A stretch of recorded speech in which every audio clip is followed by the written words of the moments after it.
Now, with that as introduction, let's turn to what is, I think, indisputably the most moving scene in the comedy, certainly in the Inferno, the scene involving Ugolino, Count Ugolino. The story is a Pisan story. If you go to Pisa today, you will see a little plaque on the tower, which is no longer a tower because all the towers have been torn down in Italy in the Middle Ages, because if you had a tower, you could defend yourself and take power. And so we had a leveling, literally, in Italian civic life, and towers were simply torn down because they were dangerous places. Powerful people got hold of them. So that the tower is not a tower anymore, but you can see where this event occurred. Ugolino, and I won't go into the Pisan politics of the 1280s, which are enormously complicated, just say about them that everybody's on the wrong side. People who should be Ghibellines, that is part of the party of the emperor, are Guelphs, and Guelphs who ought to be, people ought to be Guelphs, have turned into Ghibellines. Everybody is playing games. There's a three-cornered political dispute, and in it we have the archbishop, who is associated with the church, and that should be a Guelph, who is a Ghibelline, and you have Ugolino, who is from a Ghibelline party, who has turned Guelph in this political intrigue. It's an enormous intrigue. There's a lot to be said against everybody, and Ugolino was the one who got caught and was accused of betraying castles to the Florentines. It was part of a political deal rather than an act of betrayal. At least he thinks that, and that may be correct. But Ruggieri, his opponent, the archbishop, had something on him, and so was able to get him imprisoned, and with him, in fact, his sons, 2 sons and 2 grandchildren. Dante turns them all into 4 very young children. And we are given in verses 3 to 74 of the 33rd canto of the Inferno this enormously moving account of Ugolino's last week. It takes 7 days for him to starve to death in the tower, and we're given that narrative. It's impossible not to feel empathy for Ugolino as he describes these events. And I confess that as I read the scene year after year, I didn't understand it, but I was always moved by it. It's impossible not to be moved by it. It's an enormously powerful scene. No matter what you do to it, no matter how you read it, the description of this diminution into death and the impossibility of doing anything while it's happening to you, especially if you are a father, and especially if you have 4 young children that you are morally in charge of and whom you're able to do nothing for. All of that is readily understood. Perhaps the greatest piece ever written on this was written by Francesco de Sanctis in 1869. It's one of his greatest pieces on Dante, which is saying something because all of his things on Dante are worth having. And his piece has a subtitle, and it is The Drama of Ugolino, the Drama of Paternity. And that has been, in many respects, the governing text for our appreciation of the work. And I would like to suggest that the title is just The Drama of Paternity. It is the drama of paternity, but it's the drama of a failed father, a father who makes the wrong choices, who does the wrong things. And I would like to argue that, once again, it is biblical text which gives us a way of looking more clearly at what's at stake in the decisions that that Ugolino makes or doesn't make. And I can demonstrate this first by looking at some little details in what I would call Ugolino's displacement of significance. I mean, he gets the significance, but he gets something out of place in it. His first words, people have talked about this a good deal. You want me to renew the hopeless grief, he begins. Words that pick up Aeneas when he's talking to Dido in the 2nd book of Virgil's Aeneid. And this is a commonplace in the Dante commentaries and has been for centuries now. Aeneas says to Dido, you command me, O queen, to renew the unspeakable grief. 2 of the words are the same in Italian and Latin, renew and grief. And there could be really no doubt but that Dante is reminding us of that sad moment in the Aeneid when Aeneas is asked by Dido to tell the story of the fall of Troy.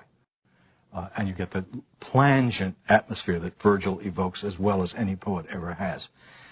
So that's the scene in the background. What's striking here, it's not that surprising that Dante should advert to it. What's surprising is that he's already done so. That is, the opening lines of Francesca's speech echo, as has been noticed for a long time in the commentary tradition, similarly echo the same speech in the Aeneid. And it had bothered me for years that Dante should repeat a citation in that way.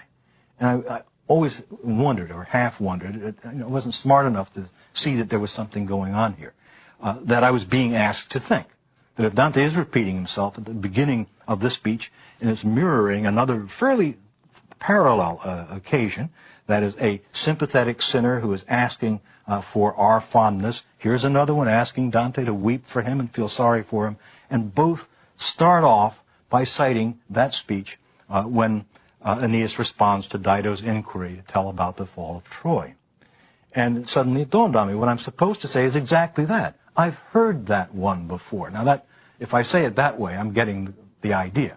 Oh, when Francesca did that, it got to Dante, he fainted, and it got to me. I think she's great. I don't like Beatrice very much. If Dante knew there'd be 19th century readers. And now I should be proof against it. Look out. When they start quoting that Dido Aeneas business at the beginning of book 2, look out. They are trying to win you over. They're trying to gain your adherence to a fallen side, or something like that. We've heard the song before. Now, Ugolino has a purpose when he sets out to tell his narrative to Dante. He wants to set Dante and us straight about Ruggeri's cruelty to him at verses 19 to 21 of the canto. His attempt to win Dante's pity is not successful, and it's very important where Francesca was successful. We have to note that Ugolino is not. He fails to win Dante over. Dante resists him. And the episode leaves us with Dante condemning the Pisans for putting the children to such torture. That's exactly the word he uses. Verse 87, I think. Yes, it is verse 87. There's nothing about the father. You know, oh, Pisa, he says. And he's really terrible. The Florentines are always hard on Pisa, but the Pisans are pretty hard on the Florentines, too. And you know, what he's saying, oh, Pisans, you know, how could you put those children to such torture? Which says, you kill the old man, but nothing is said about Ugolino. Then how could you do that to that father would be what the Sanctus reading would make you say. How could you make a father suffer that? That's not what Dante says. And at verse 42 of the scene, when Ugolino says to him, it's a fantastic moment, Ugolino says to him, if you don't weep at this, he's halfway through the narrative, at what do you ever weep? And we learn something terribly important. Ugolino expects Dante to cry. This canto has more words for weeping in it than any other except the 30th canto of the Purgatory, which is supposed to be happy, but that's another lecture. Is loaded with words for weeping and tears. And what do you ever weep at, Dante? Well, what we know is he's not weeping now. That's the only thing we can say is if this were Canto 5, he'd probably be weeping, but he's gotten better. He's learned to resist the ministrations of sinners. And the evidence from the text itself makes us see that Dante this time has not given over and joined up with Ugolino. What's interesting is, see, the character who allows you to sympathize with Francesca in Canto 5 has now gotten stronger, but a romantic reader is still over there and wants to read the character sympathetic, even though the author, as character in the poem, is no longer doing so. I find that very interesting. He is deflected when we first see him, and this is a detail that has gotten passed over. When we first see him, he's chewing on the nape of the neck of Ruggeri in this scene that's borrowed actually from Statius, a supposedly minor, but in his day major poet who followed Virgil. And from his epic, there's a scene in which a dying, fallen battler asks for the body of the one who killed him and starts chewing on the nape of on his head. And we get that cannibalistic opening scene. When Ugolino opens his mouth and lifts it from the gory head of his neighbor. He calls him his neighbor. A good Christian word. We're supposed to love our neighbor as ourself. Well, that's how he loves his neighbor. And when he lifts his mouth from the neighbor to talk to Dante, he does so for one reason. Because Dante said, if you tell me why this guy deserves this of you, I'll tell the world. And that's what gets him to speak. Because Dante will give him vengeance. But we also remember the Scripture. The Scripture says, vengeance is mine, I shall repay, saith the Lord. But Ugolino wants vengeance through the agency of Dante. My argument is he doesn't get it. Now, he is based, as far as I can see, and this is something that I did discover some years ago, if it's right, his scene is based on St. Luke, on precisely St. Luke 11, in a network of images that I find absolutely convincing. That he should have had the Bible in mind is no surprise. Dante is the most biblical of poets. That we haven't seen this, it seems to me, is somewhat more surprising. And I think the reason we haven't seen it is because we have bought into the romantic reading of the text. Now, we're a single canto from the pit of hell. There are only 34 cantos in hell, and we're at 33. In 34, we find Satan, the archetypal rebellious son. And Satan, like Ugolino, is chewing on people. He's chewing on Judas's head and Brutus and Cassius's feet. Now, in the canto before him, we have Ugolino, who is chewing on Ruggeri's head. So you have the archetypal rebellious son countered by, in my view, the archetypal failed father, Ugolino. Ugolino, who should have done better as a father than he did.